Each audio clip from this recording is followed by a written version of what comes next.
Welcome back to The Outpost. This is episode 2 with Russ West on emotional intelligence. If you missed the first episode, check it out. Today's episode deals with this. What would life look like? What would spiritual leadership look like if men really understood the importance of emotional intelligence?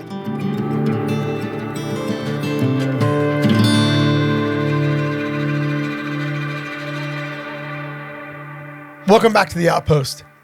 Last episode, we really dealt with the fundamentals, basics of emotional intelligence. Today, we're going to go one step further and talk about emotional intelligence and men. Russ, you have mentored hundreds of men. What can you tell us about that and key things we should be focusing on as we go forward? Yeah, so I have a huge passion for mentoring young men. As you mentioned, Danielle and I have this marriage ministry, but we also have individual ministries where I mentor younger men. She mentors younger women. And where my passion for that grew out of was what my father was a alcoholic and drug addict. And so I didn't get mentorship from him growing up.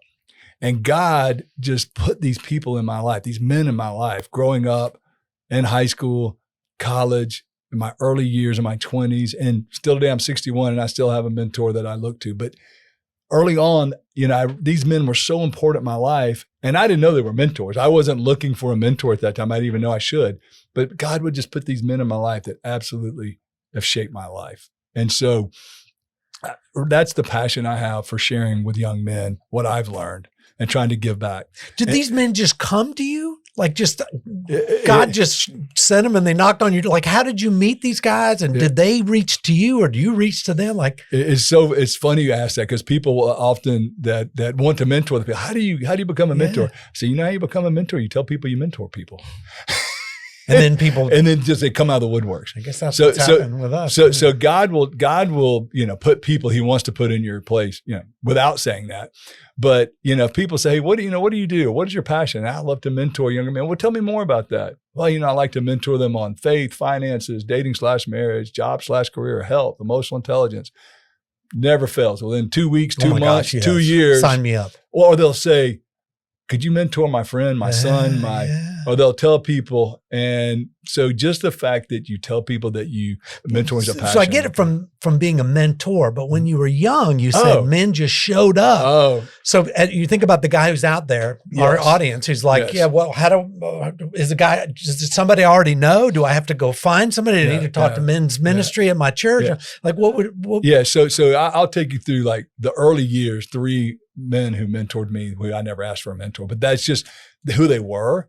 My pastor growing up, he was incredible. And what I realize now is he, and then my high school football coach was my next one, who he's 85. Both of those men, they're 91 and 85 now. Wow. And I still see them on a regular basis, both of them. That's amazing. That I grew up with, both of them. That's amazing. And they both have impacted and mentored thousands of men, right?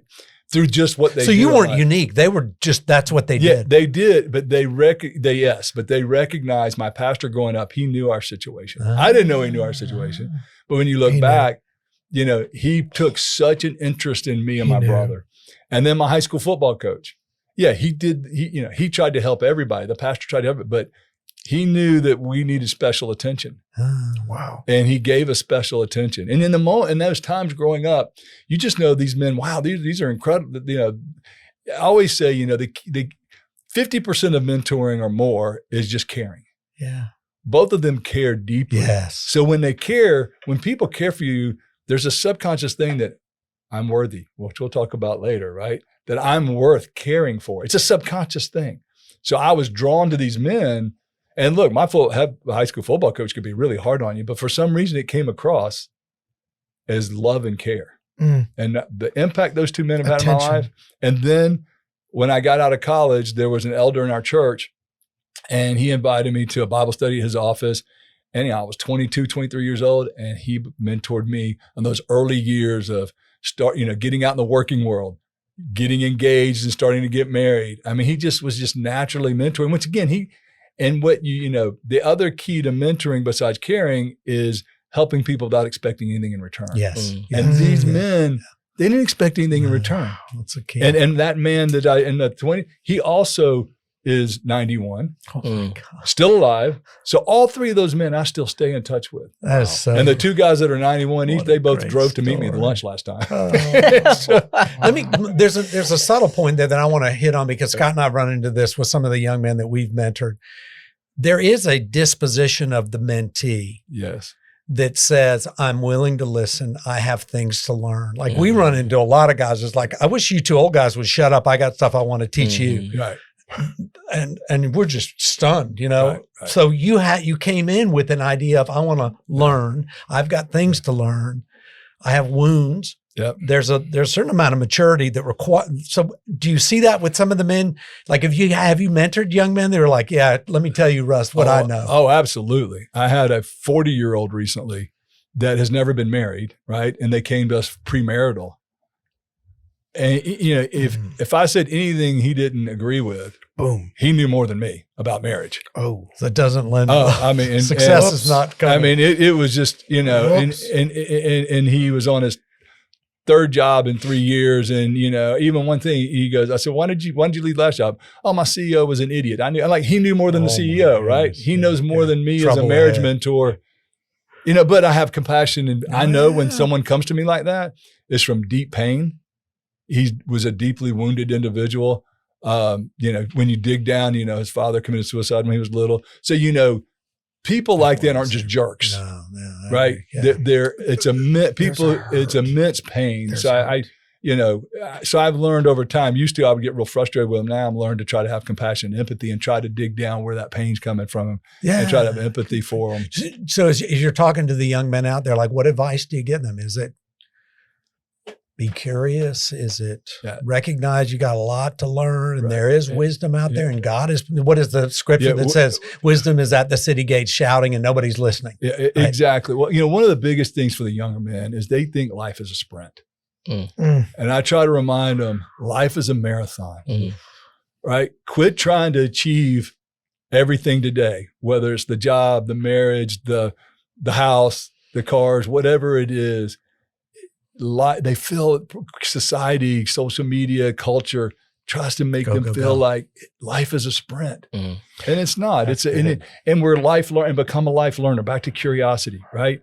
Be a life learner, and as we have talked, we guys have talked about before. The older we get, the less we realize we know. Right? We believe a lot. We have a lot of opinions, but we actually don't know near as much as we think we do. There's so much there. This whole concept of life learner, the disposition, the posture of learning and being curious. Yeah. There's also this notion of the generosity of spirit that you saw in your coaches and the other men in your life that poured out expecting nothing in return. Yeah. And Scott, that is that being other focused, right? Yeah. I mean, Jesus said he came to serve, not be served. And then he modeled it in the best way he could model to make the biggest impact by getting on his knees and washing the apostles' nasty feet, right?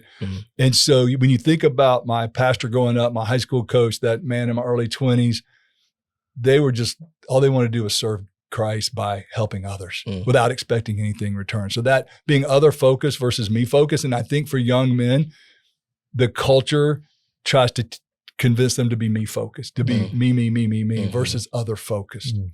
When you talk about culture and the impact it has on men, it makes me think about like, what have you seen common issues in the soul of in the masculine soul? These common issues, they just keep coming up. They might be a core question. They might be a common wound. There's nothing new under the sun. But I think you've worked with so many guys that you know, here are the soul issues, here are the common masculinity issues that just keep coming up. What do those look like?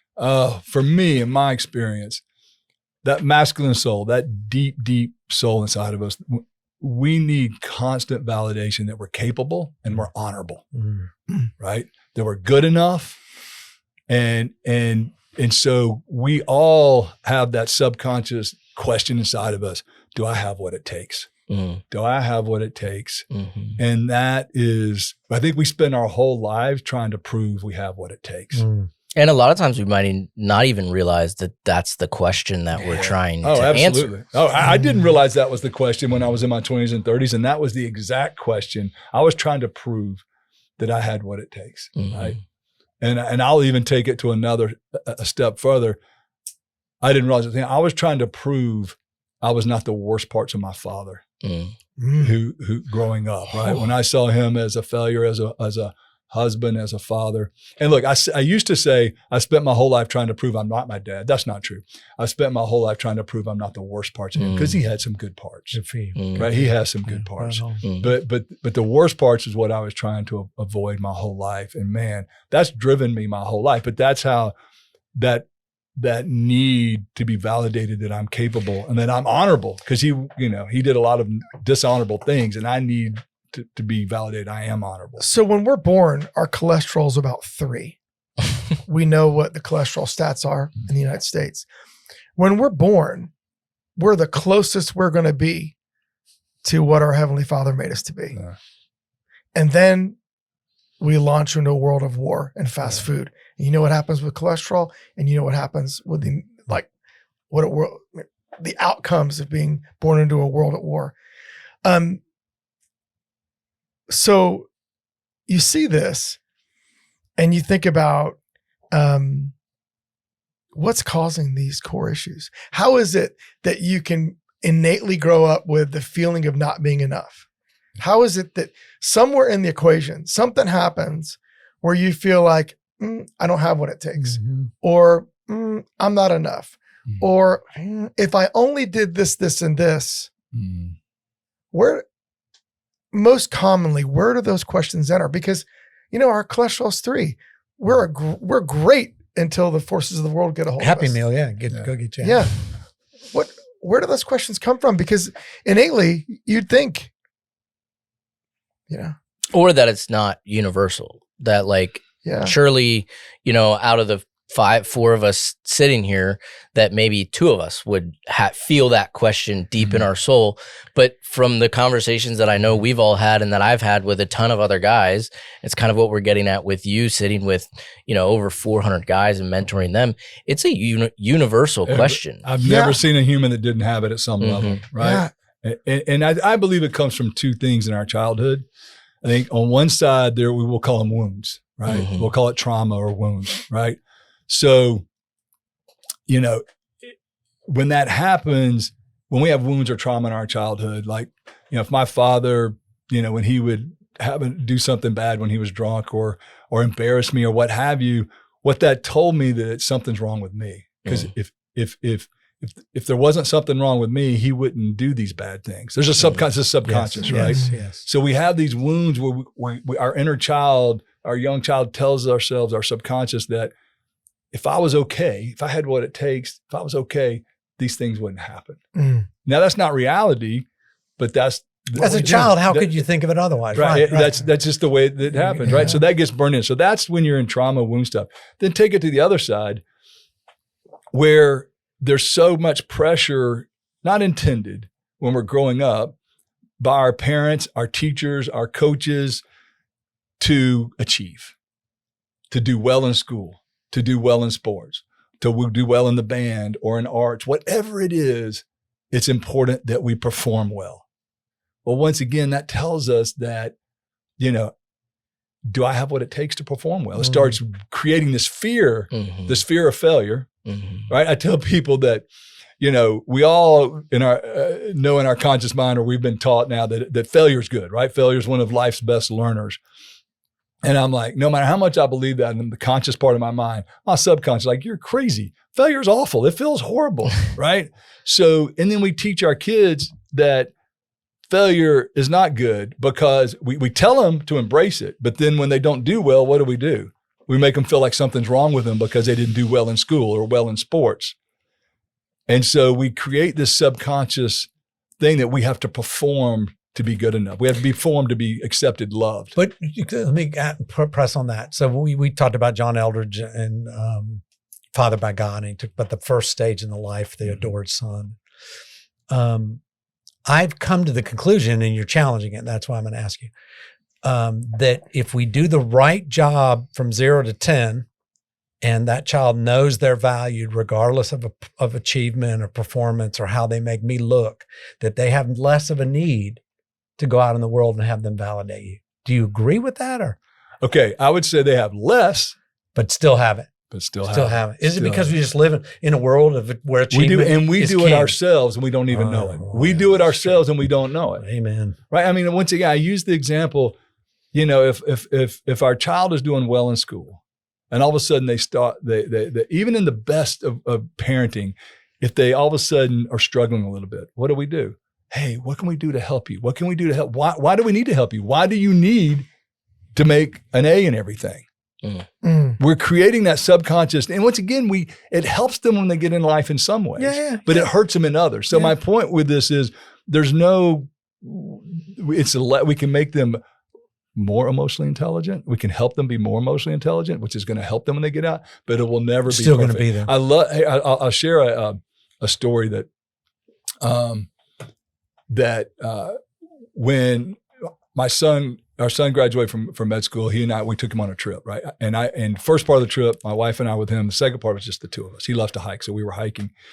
And after a few days of this hiking in Europe, he was going to stay one more day and go to a different city. I was going to then fly out the next morning. So I take him to the train station. And he's going to get on the train. And it's just like in a movie set, right? He's like walking down the platform. I'm on the platform. He's walking down the door. And as he gets on the train, he kind of puts his head and does one last bye. And as soon as he got that head bunt, I started bawling like a baby. I mean, uncontrollably on that platform in front of everybody. Yeah. And you know, and then as I started walking back to the hotel after the train took off, and I'm asking myself, what was that about, Russ? And you would think it was because, you know, I'm not going to see him much. He's going off to residency, and I'm not going to see him a whole lot going forward. You would think it was we'd had this great time together, and what happened is I came back and talked to my counselor about it. There were a couple things. It was a wonderful trip, just incredible. But there were a couple things in that trip I saw about him that I didn't like, that I realized I had caused. Wow. Okay. Wow. And so the point I want to make is when I got to the counselor and walked this through him, he goes, and I was just beating myself up because I saw these couple things that I didn't like, that I realized I had caused. I didn't like about myself. I was seeing in him. And the counselor goes, Russ, he goes, no matter how great we parent. And he goes, your son has got so many good things in him from the way you parented him. But there's no way for him not to take some things that are negative or bad. So it's impossible in this sinful world, no matter how great we parent, that our kids are not going to take some of that into the next level. No. Well, and what an opportunity. We talk about this in our Christ in the Smokies father-son camp. Is the motto is you come in as a father and a son and you leave as two sons of the Father. Is to look at your son and say, son, I did that to you and I suffer from that, and we're going to conquer this together as brothers. Yeah, I've told both my children that as long as I have a dime in my pocket, I'll pay for their counseling because I know I caused it. Because I know, and it's funny, our son hasn't taken me up so much, but our daughter has.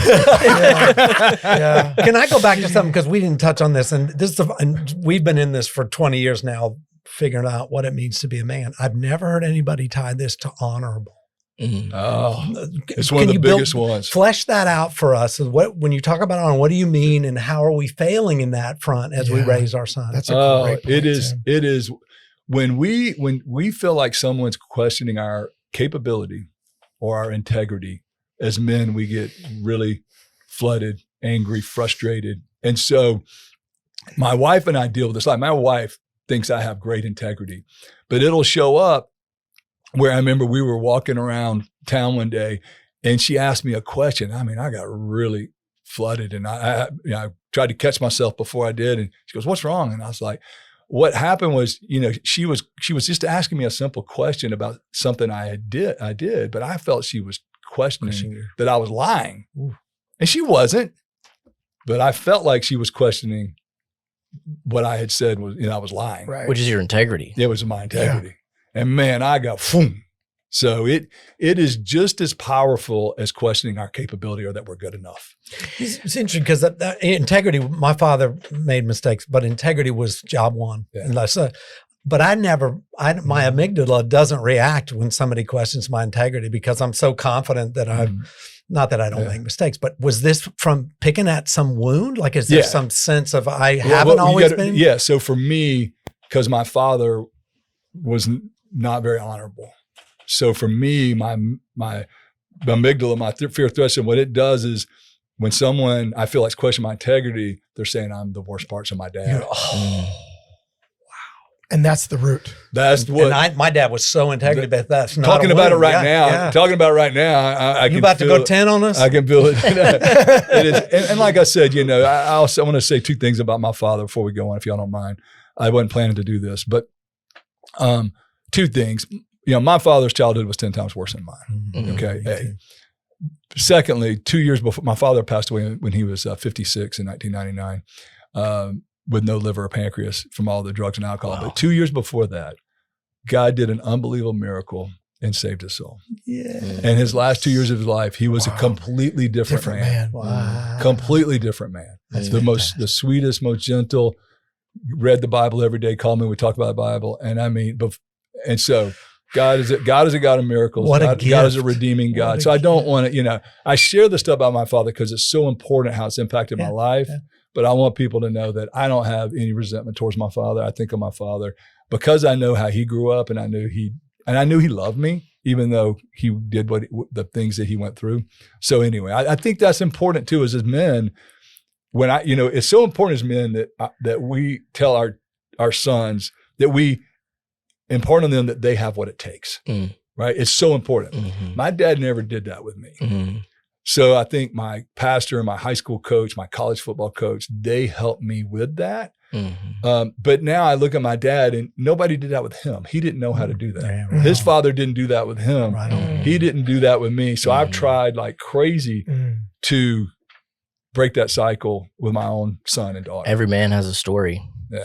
And I think that one of the things is, as I've been exploring this whole concept of the universal question that's in all men of, do I have what it takes?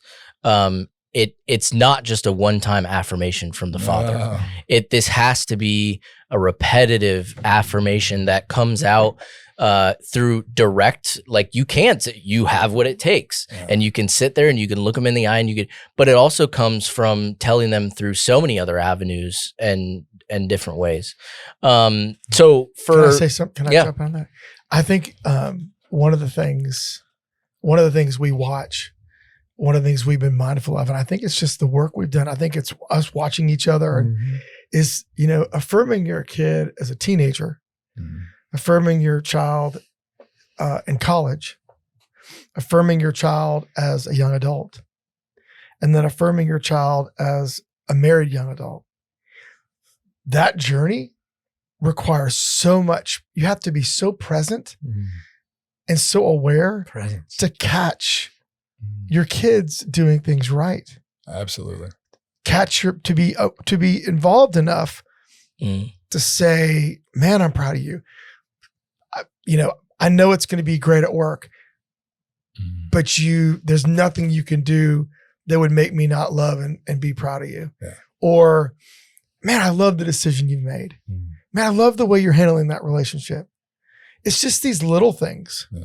And I think another thing that I've learned, that I've picked up reading about it and listening to sages talk about it, is like, it's important to also make sure that when you're giving the affirmation, and correct me if I'm wrong, that when you're giving the affirmation, it's not just for the performance that they're giving, because then what you pick up from that is, I have what it takes because I achieved well. Yeah. I made enough goals in the soccer game. Yeah.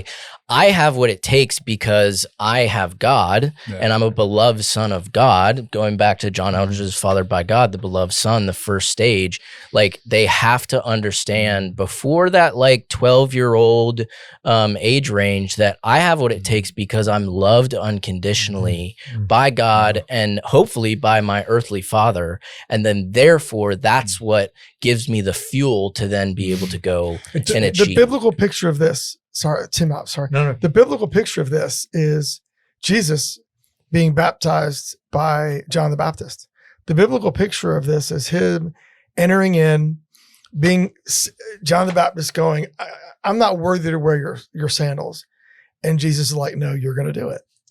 and he baptizes them. And it's the only one of 3 times that God speaks in the New Testament where he says, this is my son with whom I'm well pleased. One version says, this is my son with whom I'm well pleased. I love him. And you think about it. This is 30-year-old Jesus. No one knows him.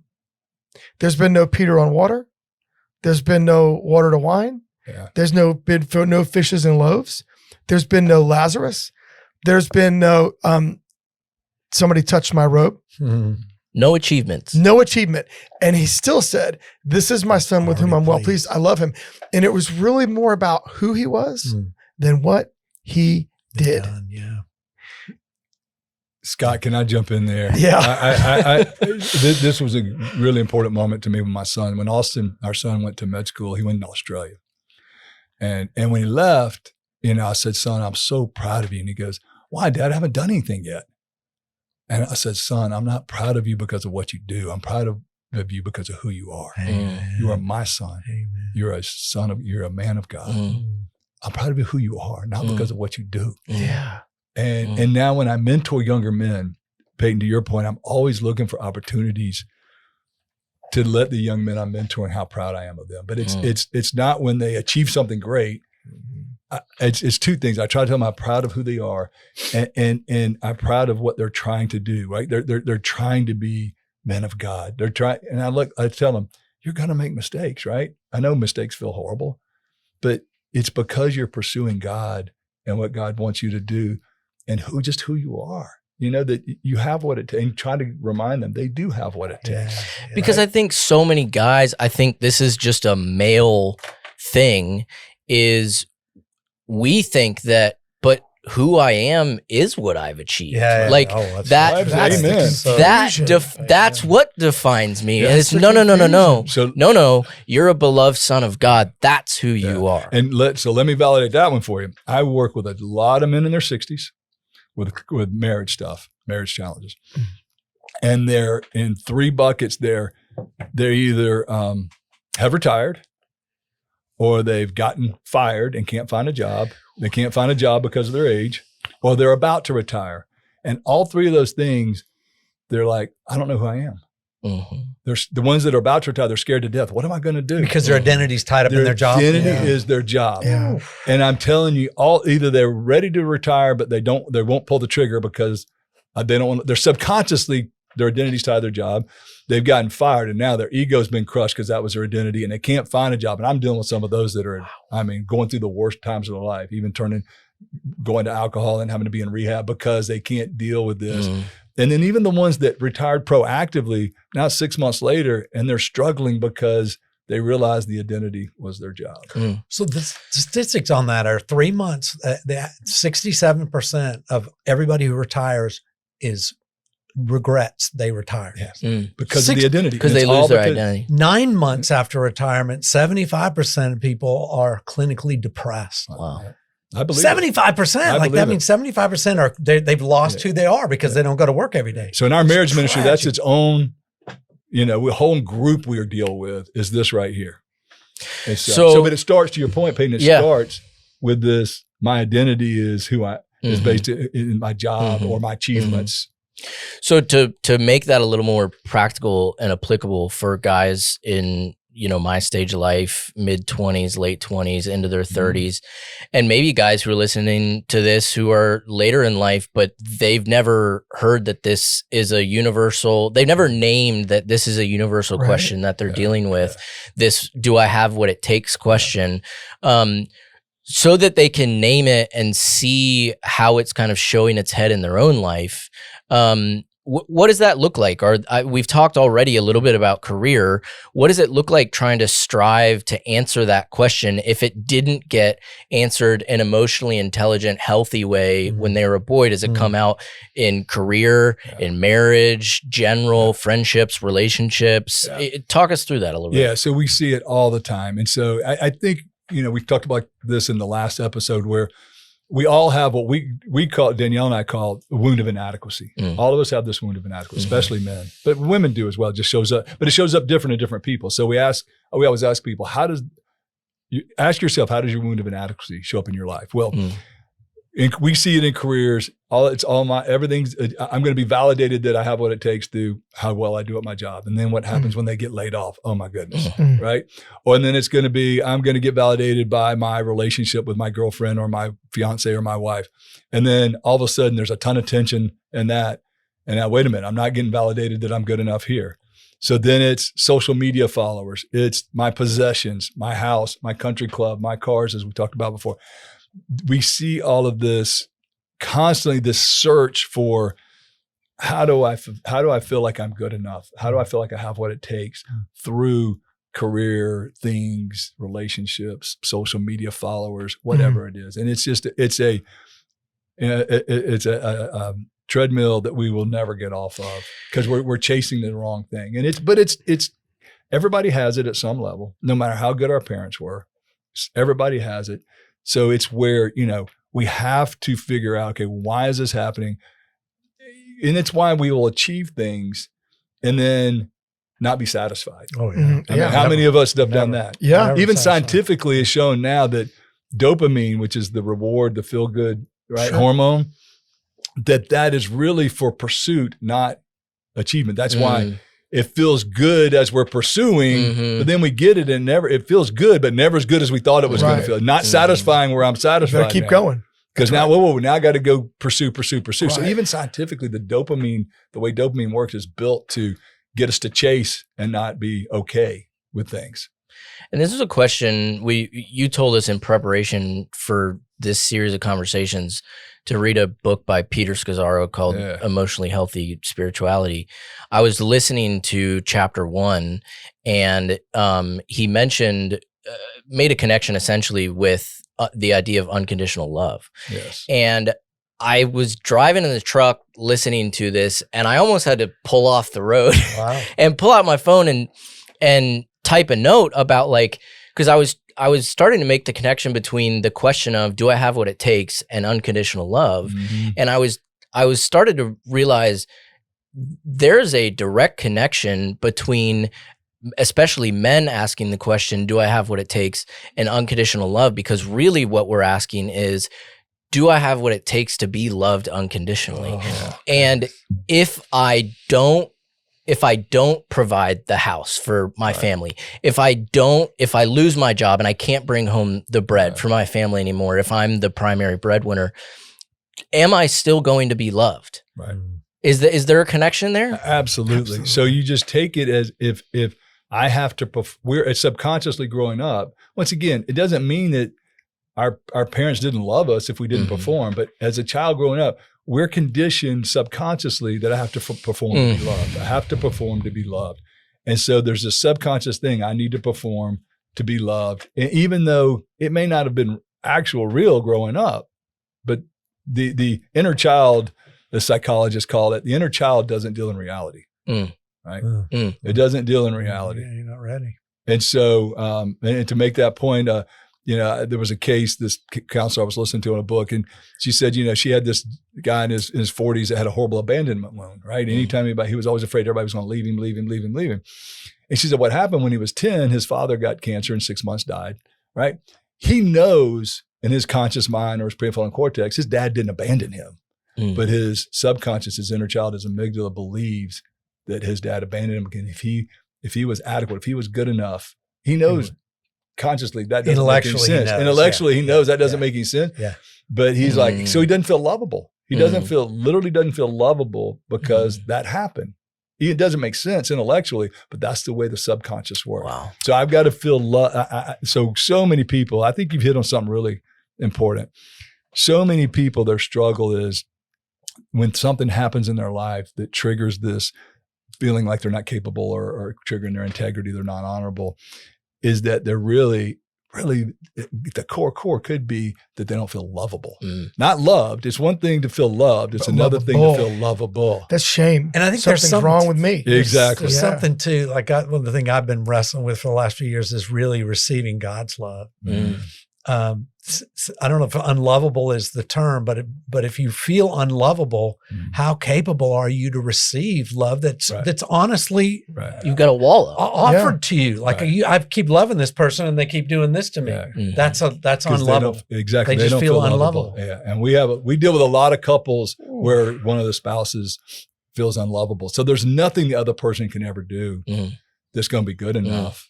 Because they don't feel like they deserve it. At a core subconscious level, they don't feel like they deserve the love. Just like we can, through shame, can feel like we don't deserve God's love, right? It's this, can you imagine the complexity? And I know I'm thinking about the goodness of my wife. Can you imagine the complexity of loving someone and loving them unconditionally? And each of us are loved by our spouses unconditionally. But can you imagine no matter how much love they give us, they can't quite take away that thing that we're aware of, that we rationally can explain and understand, but it still every once in a while rears its head. And there's no amount of unconditional love they can give us. They're going to make that go away. Right, exactly. So it kind of brings up this idea of patterns, not just being able to receive love, but being lovable. This pattern of needing approval, this pattern of being abandoned, this pattern of fear of failure. When you look across the different stages of life, what patterns do you see or you spend the most time talking about with all the guys you've talked with? Like most of the time it's these 3 or 4. We may have already enumerated them, but I'm just curious because you have such a great sample of men with whom you've worked. Yeah. Number one is always them trying to prove they're good enough, which how it usually shows up in an unhealthy way is they have to be right. Right. So duck. And by the way, get down. By the way, I resemble that remark. Yeah. Right. Hold on. Shots fired. I'm the king of needing to be right. Right. And so, I think that pattern of trying to help young men, all men, but let's young men for a second, understand the sooner you can realize I don't have to be right. See, the reason we need to be right so we can feel adequate, so we can feel good enough. Because of that core wound. Do I have what it takes? Well, for me to feel like I have what it takes, that means I have to be right. Because if I have to give in and say I'm wrong, that might validate I don't have what it takes. And that is a big myth, right? A myth. And so I was talking to a guy recently that coaches executives, he's a leadership coach. And he says, I try to teach the executives to listen like they're wrong. Wow. Listen like they're wrong. Instead, they're always trying to think, their subconscious is always saying, hey, you got to convince them you're right, that you're smart, that you know more, that's just the way we subconsciously, once again, to validate that we're good enough, that we have what it takes. And that causes so much challenge. So that pattern, trying to get young men to learn, start as early as possible, realizing you don't have to be right. You don't have to be the smartest guy in the room.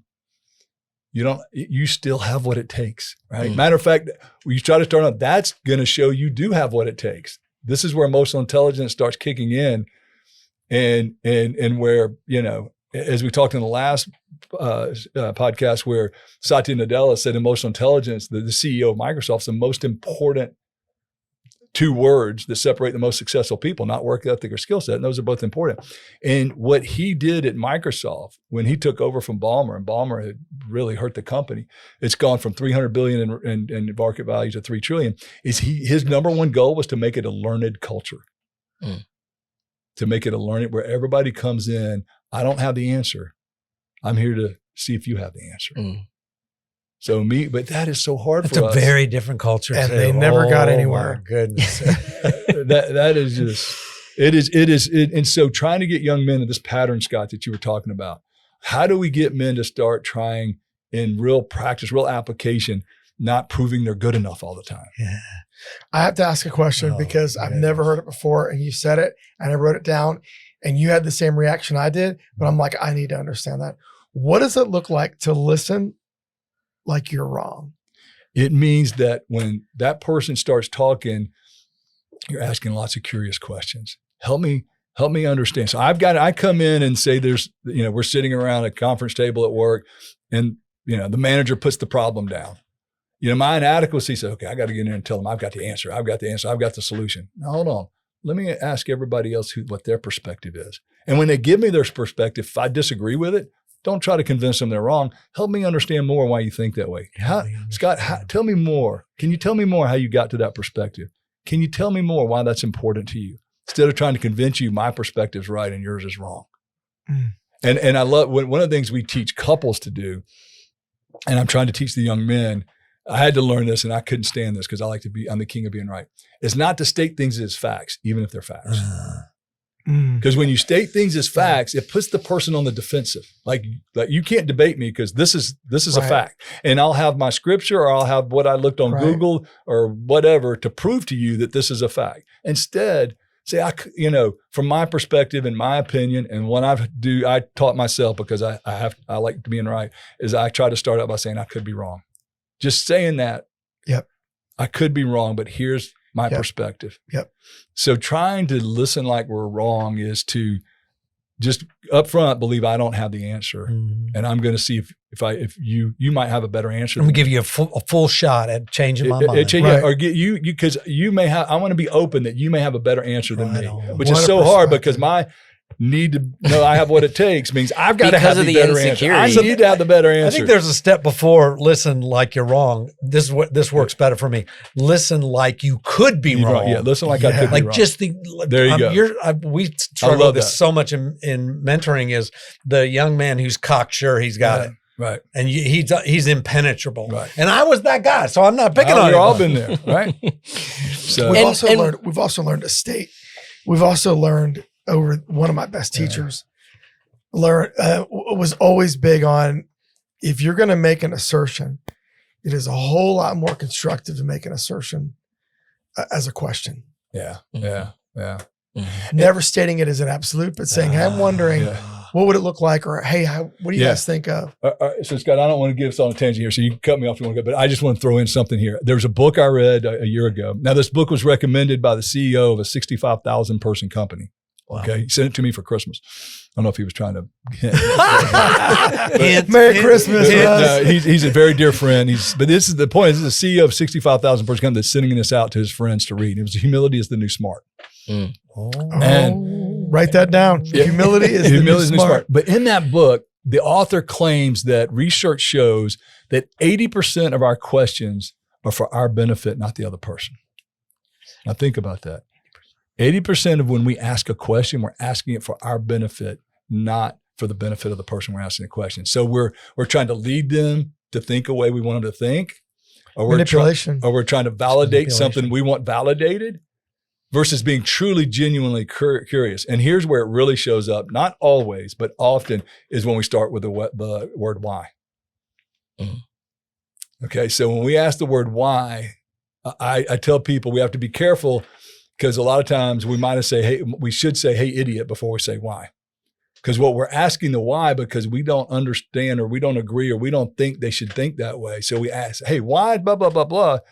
When that puts them on the defensive. Now they're trying to defend themselves on their perspective. They're trying to defend themselves.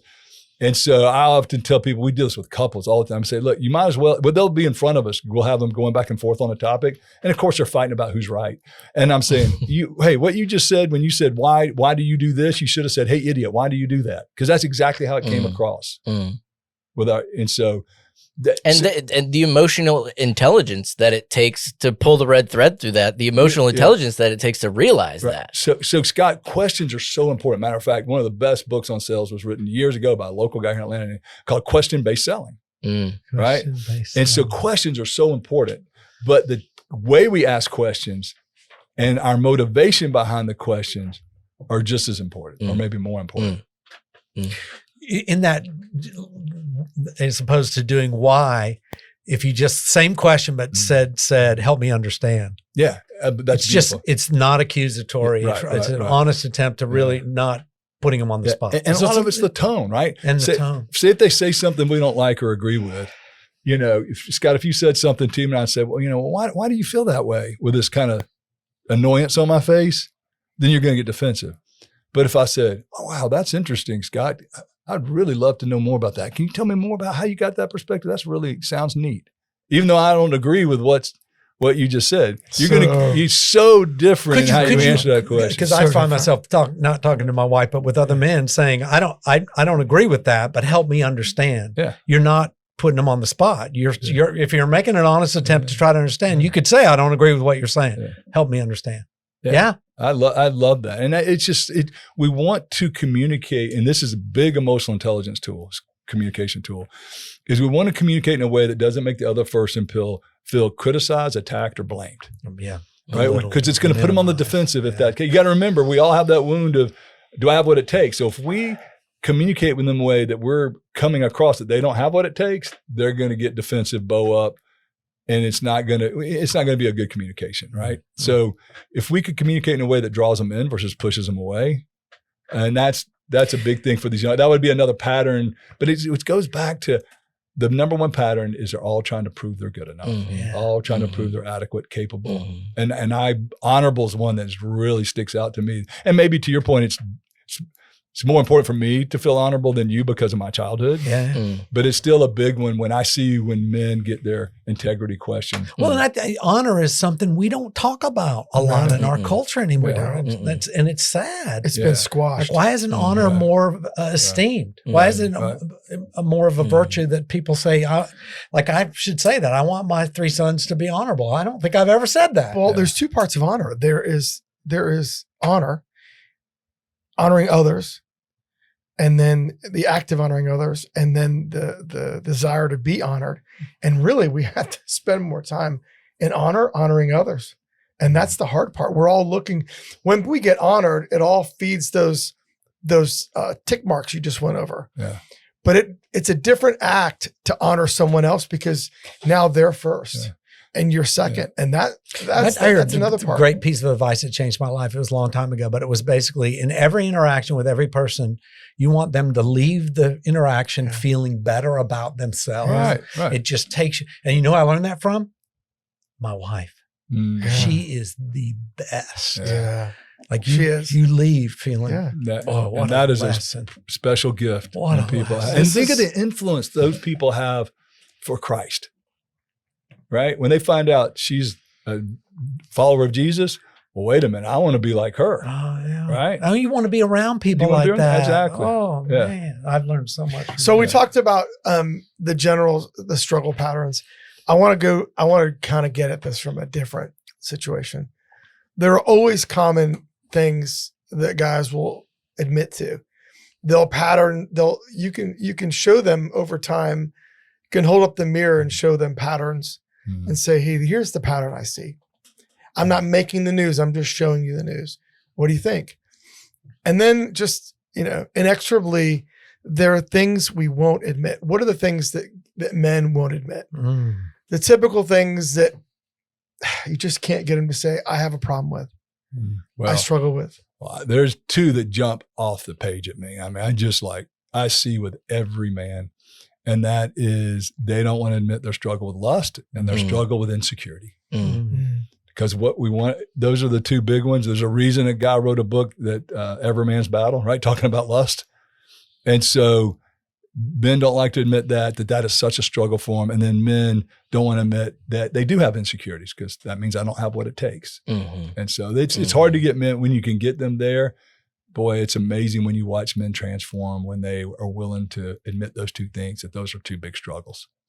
And I think that's where really in my own life, that's where the importance of accountability and community brotherhood has come in because I had a buddy, this would have been roughly 6.5 years ago, 7 years ago, who had straight up, he was like, how are you doing with lust? And I had never really had at least a peer like ask me that direct like that before. It's not, do you struggle with it? Right. Because I know you are. How are you doing? Because we both had conversations at that point about, past history and different things. So smart. And that started a journey of accountability with love, because I was dealing with it, like a lot of guys were and are, and it's ended up. I'm not going to say it's completely freed me from lust, because that's, I think, any guy I'm accountability partners now for a couple guys who are actively dealing with it,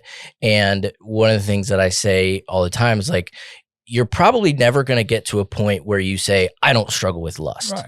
But you can get to a point where you have control, for the most part, hopefully, over the symptoms of it. Right. And the taking action to try to solve that. And so the accountability part with that is so big. And I think but you can't get to that accountability part until you admit it. Yeah, absolutely. And it, to your point, Peyton, it's not a problem to fix, it's a tension to manage. Yeah. You can't fix that. And that is another big pattern that men struggle with, is anytime somebody brings us a problem we can't fix, we don't know what to do. We don't know what to do. Put it in the closet. Because what it means is I don't have what it takes. Right. I'm not capable. We don't realize that's what's happening, but we start reacting in a negative way when somebody brings us something that we can't fix. It can be a simple thing or a big thing, and that's gigantic. And I think the other thing that I see us all do as men, and the younger men, is we blame our circumstances for our struggles instead of our role in our struggles, right? So, early in my career, I was always blaming my company for the product, my boss, the company, for what I was miserable about or not happy about my job, when really it was my low emotional intelligence, right? And then when I got into my marriage, or in our relationships, when there's tension in the relationships, instead of us owning our role in it, we just kind of blame the other person,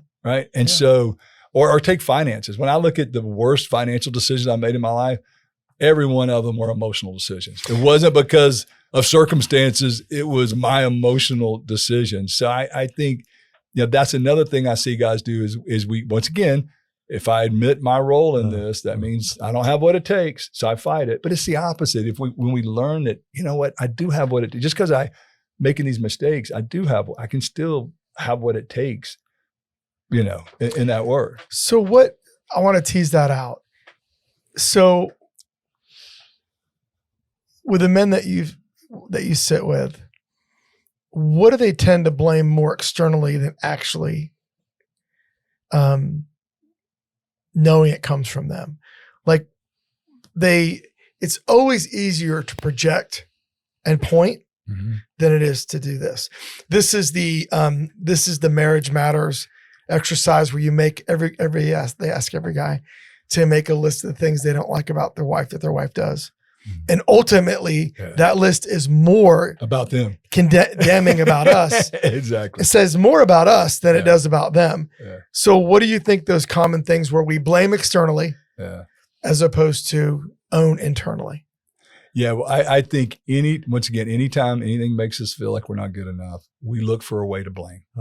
We look for a way to blame, because I can't admit I'm not good enough. Now, this is subconscious, so from an emotional intelligence standpoint, the more I understand my role.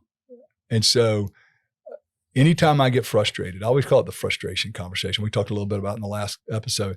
Whenever I get frustrated, I immediately go, this is when I started learning emotional intelligence, I immediately ask myself, what role do I have in this frustration? Right on. What role do I have in what I'm frustrated? But it doesn't mean that the circumstance doesn't have a role, whether it's my job or my wife or my children or what have you, the market, politics, you pick the toys. But when I'm frustrated, the more frustrated I am, the more it's about me. So I try to always look within. That's the starting of emotional intelligence, is understanding, is being self-aware. But then we have to get out there and practice that when it's hard. We have covered so much, and I want to try to put a red thread as much as we can around with all of the things we've talked about, the patterns, things we get stuck in, things we won't admit. I want to put a red thread around. So we open up our toolkit of emotional intelligence. For the guys that are sitting out there for all of us sitting here, all of us, what are the emotional intelligence tools we should be pulling out that help us deal with, manage? We're never going to fix some of these issues. Right. Just like the basic, hey, if you want to start on building your EQ around some of these issues, lust, insecurity, all the things. Here are two or three things I think I would ask you, I would encourage you to start here. Yeah. One was earlier, start with a pause. Start with